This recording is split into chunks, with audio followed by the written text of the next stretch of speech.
As you might be able to guess, I read a lot of writing books, but last month I went on a tear and I read 23 of them. What I'm gonna do is I'm gonna share you my 8 favorite insights that I got from them, and then I'm also going to tell you which books I didn't choose and why. Let's start with number 1, Benjamin Percy's book, Thrill Me. And the point I took from this is create a set piece. Percy brings up this old screenwriting advice called MMM, which stands for Moments Make Movies. This just means that in a story, whether it is a movie or your novel, you need one moment that is completely unforgettable. When the reader closes your book, they're going to remember it until they die. And if something didn't immediately spring to mind for you, like, oh yeah, that's mine, I'm gonna suggest that you probably don't have one. In Dune, it's when Paul Atreides rides a sandworm. Simply epic. In Cormac McCarthy's The Road, it's when the father and his son find out what's in the basement. In The Untouchables, it's when a baby carriage tumbles down the stairs during a gunfight. Now, your set piece, as Percy calls these moments, isn't necessarily your climax. It can be your climax, but it doesn't have to be. It's simply the most memorable moment of your book, wherever that might appear in your story. Now, Percy's main advice is to draw this moment from something in your own life. He tells a personal story of when he put an offer on the house, but the house was above a lava tube, and over the next year or two, eventually everything sort of caved in and fell into this lava tube, and he made that the basis of this really memorable short story in one of his collections. Now, 3 of the books that I read but I'm not talking about are like old school books from the 70s and the 80s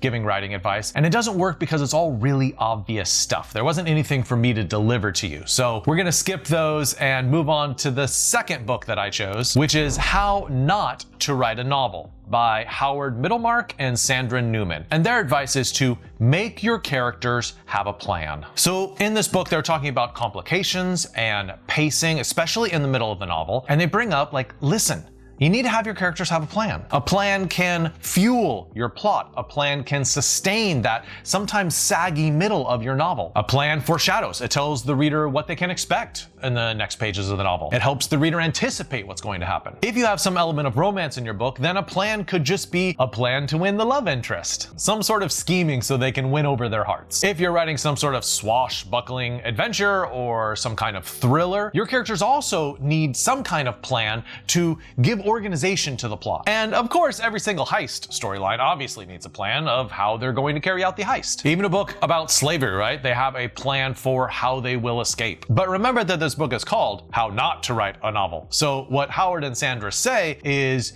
the big mistake that some writers make is making things go according to plan. They say when there is a plan, things cannot go according to it, because then in that case, there's no excitement for the reader. It needs to diverge in some way. They need to make the best plan possible, but then something goes wrong. Maybe they have to adjust in some way or change their strategy on the fly. I mean, this is probably most Mission Impossibles, where the first plan that they're trying to carry out fails in spectacular and horrible ways. And what that setback does is it forces the characters to come up with another plan, which is great for storytelling. But let me give a little exception here. If you want your character's plan to actually succeed, then what you do is you have the plan occur off the page or off the screen. If you don't let your readers know the plan, only your characters know the plan, that's the sign that the plan actually will succeed, because it keeps the reader in the dark. And so they learn the plan for the first time while the plan is actually succeeding, and that totally works. So for number 3, I actually thought for a hot half second whether I should use my own book, The Linchpin Writer, for some advice. And then I'm like, it's kind of a douchebaggy thing to do. So you're just going to have to buy it and read it on your own. Instead, for number 3, we're going to look at Charles Baxter's The Art of Subtext. And here he gives advice to cramp your characters. He says that a dramatist should always be on the lookout for opportunities to crowd the characters, to cramp them into insufficient quarters. Why? Why? What sort of writing advice is this? Well, when you get your characters into the closest quarters possible, it's like putting rats in a cage. There's a lot more possibilities for conflict when your characters are squished up against one another. Growing up, I shared a room with 2 of my brothers, and that small confined space with all 3 of us led us to fight a lot more than if we'd each had our own bedrooms. So this cramped technique works in elevators, particularly fights in elevators like Captain America's Winter Soldier, or it also works for romance in elevators like 500 Days of Summer. It's working in Stephen King's The Shining, where everyone is trapped in a hotel during a snowstorm. This Cramp technique is working in Life of Pi, where we see Pi stuck on a very small boat with a tiger. And it's working in The Hateful Eight by Quentin Tarantino, where you have 8 strangers stuck in a stagecoach stopover. So your goal with your novel is to find scenarios where you can compress your characters into the smallest space imaginable and then see the sparks fly. Now, if you fail to do this, if you're like, I'm not gonna take John's advice, what does he know? Well, what happens is there's significantly less pressure on your characters. Sometimes as an editor, I see this where you have a whole novel where the antagonist and the protagonist are separated. So there's a lack of tension because they're never in the same room. So either they're not communicating at all, or maybe they're only communicating over the phone or something, but without them in the same physical proximity, you have a lot less stress and tension than you could have. Now, here's a couple books that I read, but I ended up not drawing anything from. They're actually, all 3 of them are fantastic books, and I recommend you read all of them. But I've talked a lot about those topics in my Bookfox Academy videos, and I didn't want to repeat them in this video. For the 4th lesson, let's look at Lajos Egri's The Art of Dramatic Writing. And a great point that he makes in this book is you need to create tridimensional characters. He says to make a complete character that is believable on the page, you need these 3 things. The first one is physiology, their actual physical body. What do they look like? For instance, look at Gollum in Lord of the Rings. Here's a character who is emaciated, who has large eyes, who sort of walks with a stoop, almost like a hunchback. And those outward physical attributes mirror his internal physical deterioration. The second part of a tridimensional character, according to Lajos, is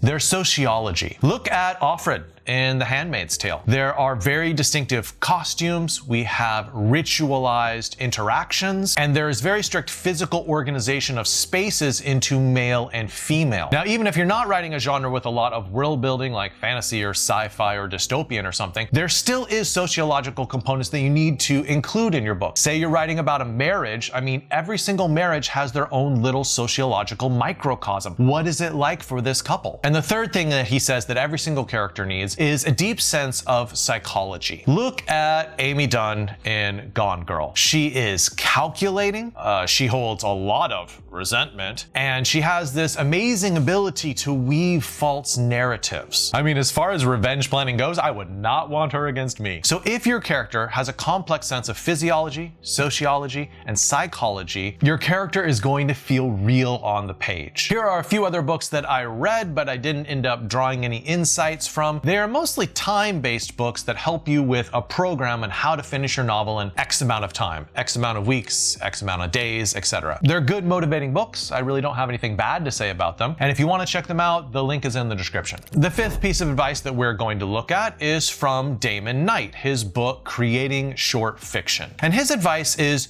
don't forget about constraints. So constraints are actually really good for creative work. If you go into a project and you just have a completely open canvas, it's much more difficult to write a compelling story. And really, my advice is to artificially create constraints for your fiction. Yeah, self-impose those suckers. That's right, say, I'm not going to do this. Damon Knight offers these little Goldilocks illustrations to show his point about constraints. You can't have too few constraints. This is when the character is in a desert and they can go in any direction, and that creates a problem for the story. You can also have too many constraints. This is when a character is in a well and the well's covered up and the character doesn't have any options for what to do. Also, maybe the novelist doesn't have any options for what to do. But he says the just right amount of constraints is putting your character in a maze. There are multiple options, but there's not infinite amount of options. So what are some constraints that you could do in your own fiction? I got examples. Let's check out these 4. First, establish time limits. The story has to take place within this time frame. And this is something like Michael Cunningham's The Hours. The entire novel takes place within a single day in the lives of 3 different women. The second constraint might be format. Say you choose to tell your entire story through letters. Okay, that's an epistolary format. That's a great constraint. Look at The Perks of Being a Wallflower by Stephen Chbosky. The entire book is Charlie writing letters. A third constraint that you could have on your book is a limited cast. Now, this might not be right for your book if you're writing this sprawling epic, but if you want to try telling your story with, say, just 2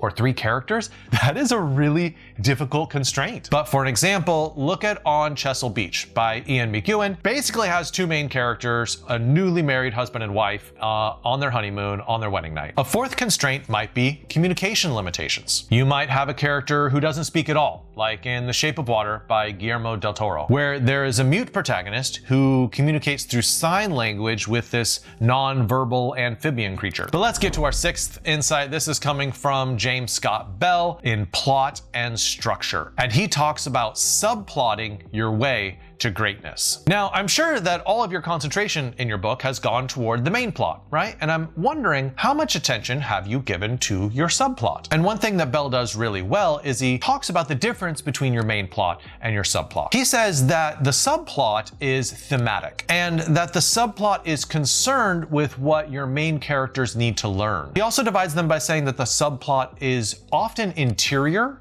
and personal, while the main plot tends to be more public and external. For an example of this, let's look at The Hunger Games by Suzanne Collins. The main plot is Katniss participating in the games and then later on leading a revolution. The subplot would be her conflicted feelings about Peeta and Gale. Or look at the movie Arrival, which was based on a novella called Story of Your Life by Ted Chiang. The main plot would be the linguist Banks leading a team to communicate with aliens who have landed on Earth. The subplot would be the way that Banks gains a non-linear perspective of time and then makes a really difficult choice to have that child despite knowing its tragic future. Or in Cormac McCarthy's No Country for Old Men, the main plot would be the violent pursuit of stolen drug money across the Texas landscape, while the subplot is about the sheriff Tom Bell's interior struggle with aging and delusionment in a world he doesn't understand anymore. So the main mistake that I see are subplots that mirror the main plot. It's doing big, grand external things rather than going deeply personal, rather than going into the character and having them wrestle internally. Get that personal dimension. Doesn't matter how you do it, in the main plot, in the subplot, but you gotta get that personal dimension. So I did read 4 books this month that I didn't talk about in this video, which I would describe as being more inspirational books. These are books where if you're having a tough time writing, they just like spur you on and sort of cheer you on. I'm not talking about them on this channel because this channel is much more about craft than about inspiration, but if you wanna check them out, go for it. Let's step right into the 7th insight, which is from Deborah Spark, and then something happened. Clearly she didn't watch my titling video where I said you're not supposed to title something "Something Happened." But you know what? This is a craft book and it's sort of tongue-in-cheek, so it's okay, Deborah. Her point in this book is make your character's psychology match their prose. Now, you could take this in a really obvious way. You could say that someone who doesn't have a very good education tends to speak with a lower diction level. Okay, my guess is you probably heard that before and it's not much of an insight. But I think Deborah Sparks goes a little bit further. What she does is she encourages us to think about this rule more metaphorically. For instance, a character who has a broken sense of self might speak in a lot more broken sentences. So in that case, you would radically up the number of fragment sentences in your story. Or a character who is trapped in some sort of cycle or pattern might speak in a very circular way. For a character like that, you might want to up the number of catchphrases or repeated phrases that they use because they can't break free of that repetition. Or maybe just a person who is very uncertain about where to go in life, they will end up using a lot more qualifiers in their speech. So they often use words like maybe and perhaps, and I think. Now, there are 2 other books that I read this month that are sort of compendiums of advice. Lots of little tidbits in little short sections. If you learned really well in that format, once again, the link is in the description. Check these 2 out. Now, the very last insight that we're getting from the books that I read is by Jamie Attenberg, and it's called 1,000 Words. This is an anthology of a whole bunch of different authors, and we're gonna look at advice from Disha Filya. She says,